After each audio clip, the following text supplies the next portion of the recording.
Halo Bray, Assalamualaikum. Kembali lagi bersama saya di my channel Jalur Cerita. Kali ini saya mau membahas alur cerita yang berjudul The Darkest Hour.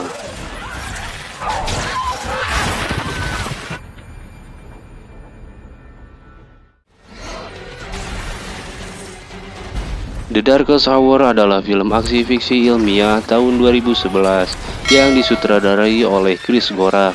Film ini menceritakan tentang invasi alien yang menghancurkan manusia di seluruh bumi. Oke, tanpa banyak basa-basi, langsung saja kita ke alur ceritanya. Selamat menonton dan selamat menyaksikan. Santaikan seperti di pantai.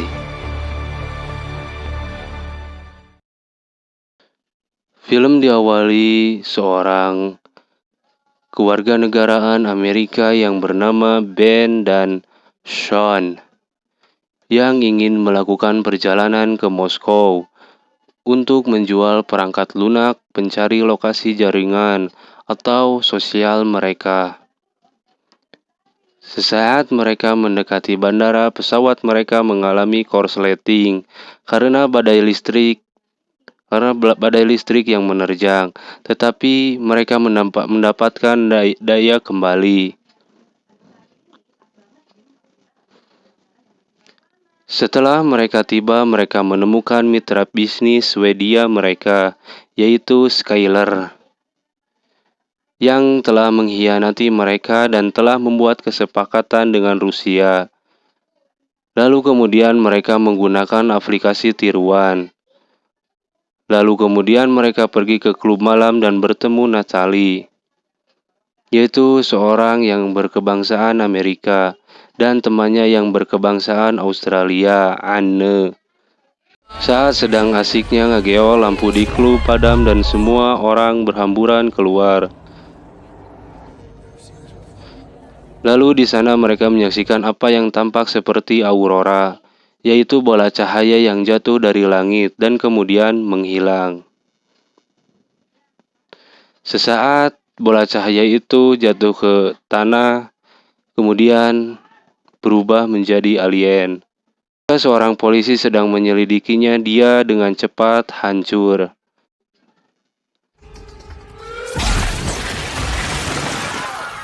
Di sisi lain, makhluk misterius ini tak terlihat dan mulai memburu dan membunuh orang.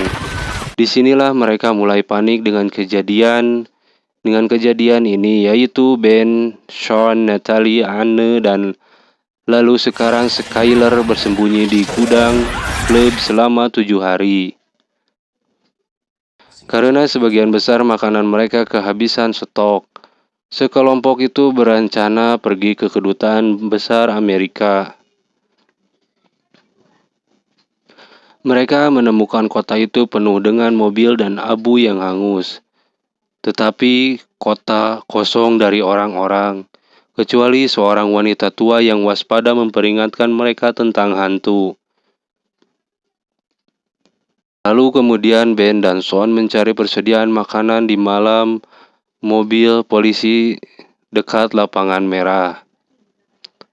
Sementara yang lainnya bersembunyi di pusat perbelanjaan department store GUM terdekat. Sesaat mereka sedang menggeledah mobil, ada seekor anjing yang menggonggong dan menemukan makhluk itu, yang ternyata itu adalah alien. Tetapi anjing itu malah terbunuh dan menghilang. Di sisi lain, Ben dan Sean berhasil bersembunyi di bawah mobil saat alien bergerak mendekat, yang menyebabkan lampu dan sirine mobil menyala.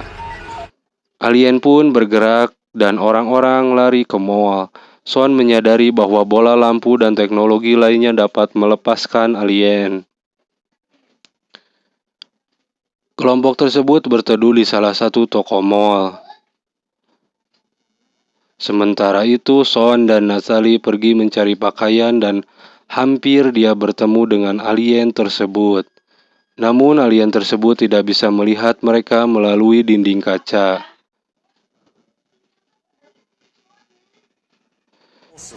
Sean berteori bahwa alien hanya dapat melihat muatan listrik mereka, tetapi tidak melalui kaca atau isolator lainnya. Kemudian kelompok tersebut menemukan kedutaan Amerika Serikat yang hancur dan tidak bernyawa. Lalu kemudian mereka menemukan buku catatan yang memberitahu mereka bahwa invasi itu terjadi di seluruh dunia. Mereka juga menemukan radio yang menyiarkan pesan dalam bahasa Rusia dan mendengar tembakan. Lalu Ben dan Sean pergi keluar untuk membantu Skyler, tapi alhasil Skyler terbunuh oleh alien itu. Dan sementara yang lain melihat cahaya di menara apartemen terdekat dan pergi untuk menyelidikinya, yang membawa radio yang mereka temukan. Mereka menemukan seorang wanita muda bernama Vika dan seorang pria bernama Sergei, seseorang insinyur yang ahli dalam bidang listrik. Sergei telah membuat apartemennya menjadi sangkar Faraday raksasa yang menyembunyikan semua orang dari kejamnya alien. Dia juga telah mengembangkan senjata microwave yang melemahkan medan gaya alien, sehingga benar-benar dapat dilihat dan dibunuh. Kemudian Vika dan Sergei menerjemahkan pesan tersebut yang mengatakan bahwa kapal selam nuklir K-152 Nerpa sedang menunggu di Sungai Moskow untuk membawa korban selamat ke tempat yang aman. Sesaat Sergei menunjukkan perangkat microwave kepada orang-orang, Vika, Natalie, dan Anne pergi ke apartemen lain untuk mengumpulkan persediaan untuk perjalanan mereka selama di kapal selam.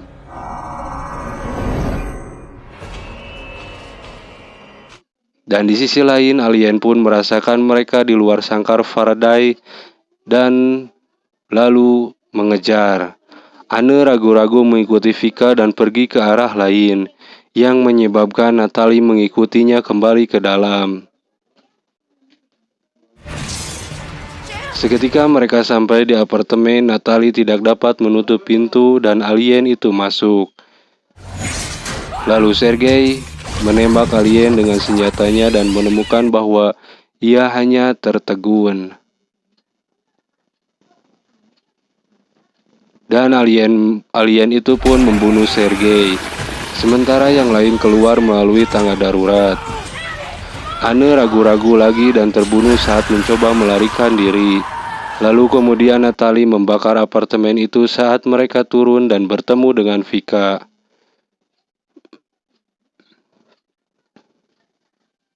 Pada saat kejadian itu mereka bertemu dengan tim polisi Rusia dengan baju besi yang dipimpin oleh Matvey, yang berhasil melukai alien dengan senjata konvensional. Sean mengumpulkan sepotong tubuh alien dan kelompok polisi kecil juga berhasil membuat sangkar Faraday lain di perpustakaan negara Rusia.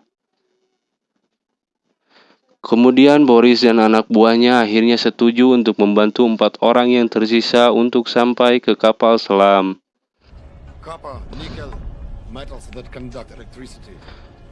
Di sini polisi percaya bahwa alien sedang melakukan strip mining untuk logam konduktif karena kolom cahaya raksasa terlihat mengebor di seluruh Moskow.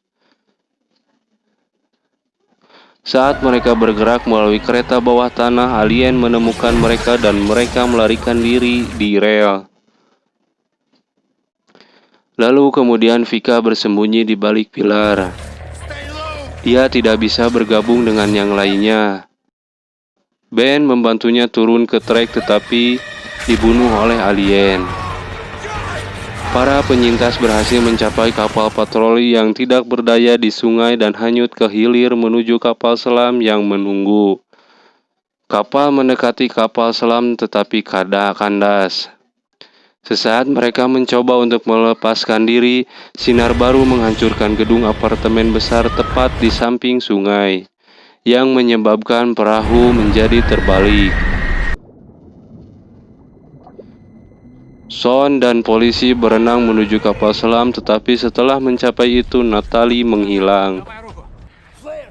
Kemudian mereka melihat Suar yang ditembakkan dari pistol Suar Natalie di stasiun kereta api dan bus dekat sungai. Son bertekad untuk mendapatkannya, mungkin kehilangan kesempatan untuk melarikan diri. Lalu polisi setuju untuk membantunya menyelamatkannya. Awak kapal selam Rusia setelah mengungkapkan keraguan tentang penyelamatan tersebut untuk membantu dengan membuat senjata microwave lain dengan baterai yang lebih kuat. Setelah tim berhasil menghancurkan alien, Son menemukan Natalie di dalam bus. Sementara polisi dan Vika menghancurkan 3 alien lagi menggunakan senjata microwave dan air. Sesaat Son akan turun dari bus bersama Natalie, alien lalu mengunci pintu dan mengirim bus melaju kencang di sekitar halaman bus.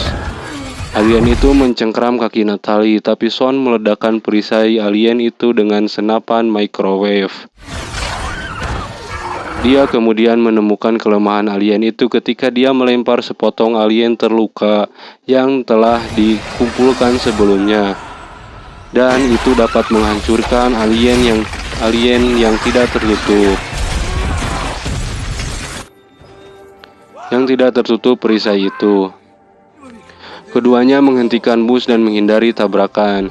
Setelah kembali ke kapal selam, tim polisi memutuskan untuk tinggal dan berjuang untuk kota. Dan Matvei memberitahu mereka bahwa sekarang perang telah dimulai.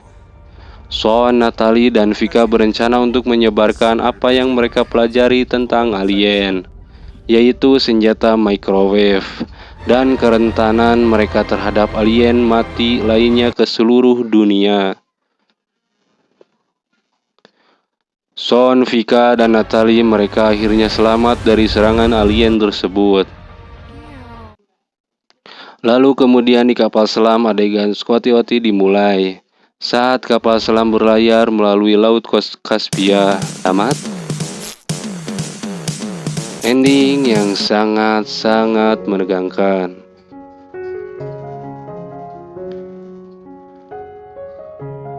Alien ini menghancurkan semua yang ada di bumi. Semua umat manusia lenyap oleh alien ini. Kita harus hati-hati jika menghadapi alien.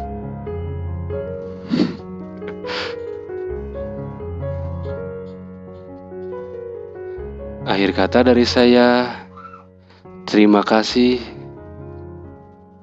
telah menonton video saya. Dan terima kasih buat kalian yang udah suka, yang udah menyumbangkan subscribe-nya.